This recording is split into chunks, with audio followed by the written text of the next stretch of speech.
from the United Kingdom and Scandinavia to Missouri, and it was intended for them to press on to what Brigham Young declared would be Zion in Utah to escape the persecution they were experiencing in states that had been admitted into the Union at the time. As the converts were too poor to buy covered wagons or oxen to haul them, the expedition turned to handcarts. It was reasoned that not only would the alternative be cheaper, the light loads could be moved fast enough to get the new arrivals to Zion in 2 months. Young and the other organizers' calculations were wrong in just about every way they could be. For one, they overestimated the sturdiness of the greenwood material that went into the carts, meaning that they soon had dozens of wrecks. For another, the groups were allowed to head out in August instead of the recommended May departure. En route, supplies such as blankets, which could be lifesavers, weren't just abandoned, but actively burned to destroy the temptation to turn back for them later in the journey.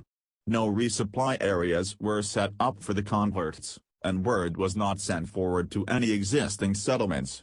Salt Lake City, the main population from which any sort of rescue mission could be launched, didn't even know they were coming. The end result was that 210 people died from cold, starvation, and other causes on the way to Zion.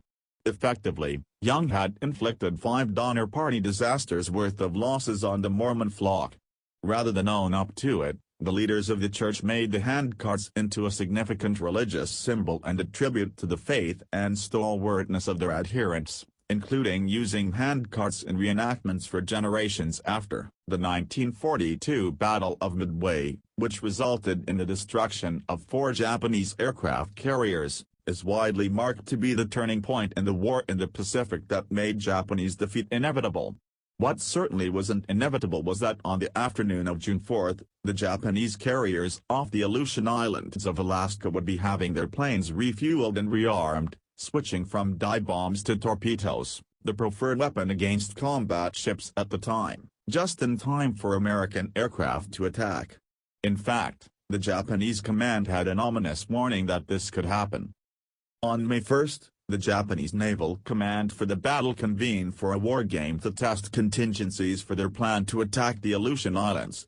When the eventuality of the carriers being attacked without air cover was tested, the main difference between the initial test conditions and reality on June 4 being that, in reality, the planes were still on the carriers, while in the game it was postulated they would be away on their bombing mission. There was a roll of the dice to determine the damage American bombers could inflict.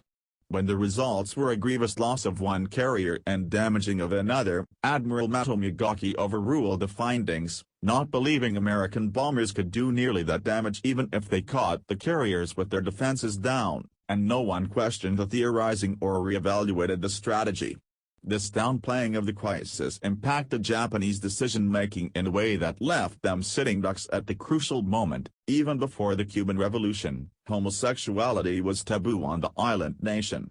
In the 1960s this state of affairs exacerbated, with homosexuals being arrested, losing jobs, or worst of all being sent to labor camps known as military production aid camps en masse.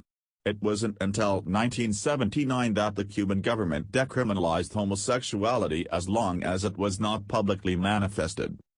Unusually for a man in his position, in 2010 Fidel Castro admitted it was a mistake that such horrible acts had been committed against the LGBT community of Cuba. Furthermore, he admitted that it was his fault. Some have argued that this was only part of a public relations campaign headed by his niece Mariela Castro. Nevertheless, it was an unusual effort for a former head of state in a communist country. When discussing blunders of the American Civil War, usually the focus is one single doomed attack, such as Pickett's charge or Marye's Heights at the Battle of Fredericksburg. However, the thousands of deaths that those attacks caused pale in comparison to the blunder that made the war possible. That was when President James Buchanan appointed former Governor of Virginia John Floyd to serve as Secretary of War in 1857.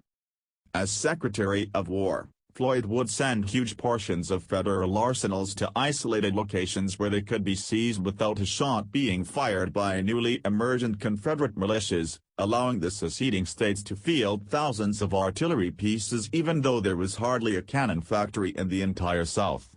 He went so far as to sell 10,000 rifles to a pro-Confederate militia in South Carolina in secret. If there was any doubt of where his sympathies truly lay, when the Civil War started he joined the Confederacy as a general, though considering his disastrous performance at Fort Donelson, future President Ulysses S. Grant said that joining the Confederacy was the best service he could render the Union. In short, Floyd was the one man most responsible for ensuring that 600,000 men died during the Civil War, instead of the near zero that died from the 1833 abortive secession of South Carolina. After the conquest of France, Hitler's plans for Britain were surprisingly lenient. He intended to negotiate peace before launching his invasion of the Soviet Union, more on this later. To that end, a significant aspect of Führer Directive 17 was that terror bombings would reserve for himself the right to decide on terror attacks as measures of reprisal in the interest of concentrating offensive power on the Royal Air Force and preventing the strengthening of the British support for the war. Instead, on August 24, Luftwaffe aircrews ended up dropping bombs on London by accident, and in reprisal on August 25 RAF bombs were dropped on Berlin. As a result, necessary Luftwaffe material was wasted trying to kill civilians instead of weakening the RAF, and the resolve to end the war went away.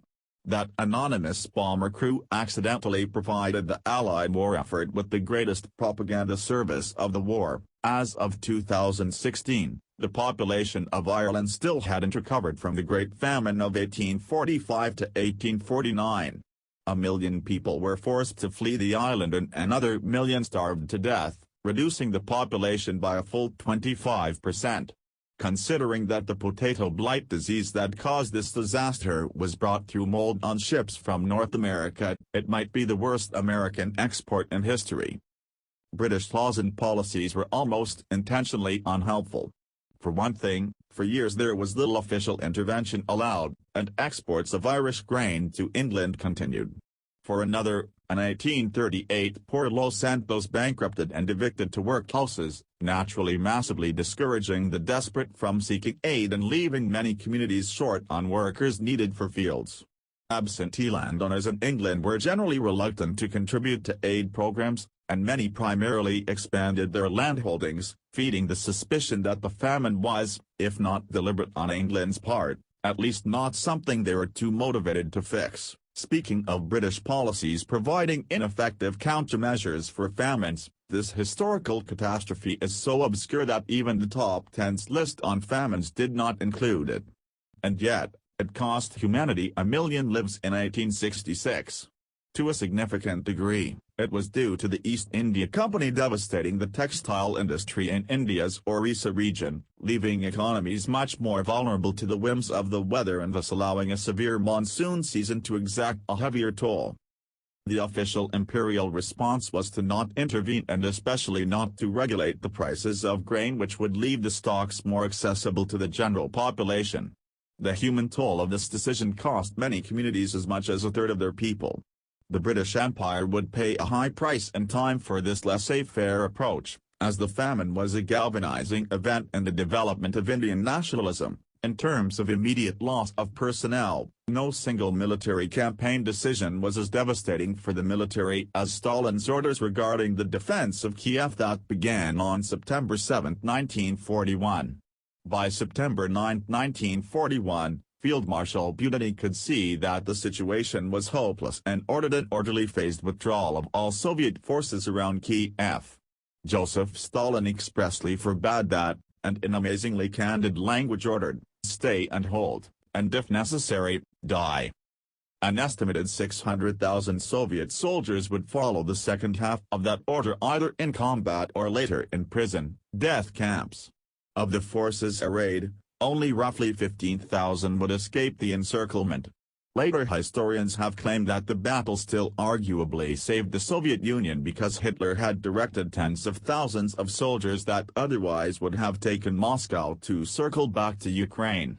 But there's little reason to believe they wouldn't have also been able to function as a holding force if they were not encircled. The Cultural Revolution was a movement in China during the last 10 years of Chairman Mao Zedong's life, wherein intellectualism and the alleged emergence of a new bourgeoisie were purged from China. This largely took the form of forming paramilitary groups called Red Guards by closing down schools and having the students harass elderly adherents to traditionalist values and purely intellectual pursuits. Zedong would resort to having to send Chinese troops after Red Guard groups that he had made possible, and the civil war would continue until 1977 when Deng Xiaoping, who himself had been purged from power early in the revolution, took power and held office for the next 20 years. By the end of the revolution, it had cost an estimated 1.5 million lives. Like Castro with military production aid camps, the Chinese Communist Party was willing to admit to this lethal blunder. In May 2016, Tuesday People's Daily, the official paper of the Chinese Communist Party, announced that it would never allow a mistake like the Cultural Revolution to happen again. The validity of this observation was muddled by the fact that even as the statement was being published, an official celebration of the revolution was held in Beijing, and many Chinese intellectuals claimed the economic reforms of the purge put China in a position to become the economic powerhouse it has become today. Top Tens has talked about the harm that Thomas Midgley inflicted on the workers for tetrathyl production, but that was only scratching the surface of the harm the lead supplement for gasoline, introduced in 1923, caused for the world in general. It's hard to say just how many premature deaths, miscarriages, and ruined nervous systems it caused after it forced its very inventor to spend months recuperating. However, a 2011 California State University report distributed by the United Nations found that an estimated 1.2 million premature deaths were prevented every year by the phasing out of leaded gasoline, and roughly 125,000 miscarriages. Additionally, $2.4 billion in damages were prevented, including acid rain. So perhaps it could be said that the effort to phase out leaded gasoline, spearheaded by widely blacklisted scientist Clara Patterson, was one of the most understated efforts in human history.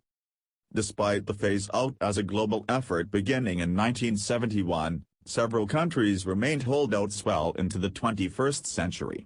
This was largely due to infrastructure difficulties in refitting their petroleum industries to remove lead from the chemical process. The holdout nations included Yemen, Iraq, and Afghanistan. Officially, the last nation completed its phase-out in 2021. Leaded gasoline is still causing death and nervous damage directly and legally through use in small aircraft, so Thomas Midgley will likely be harming humanity for decades to come.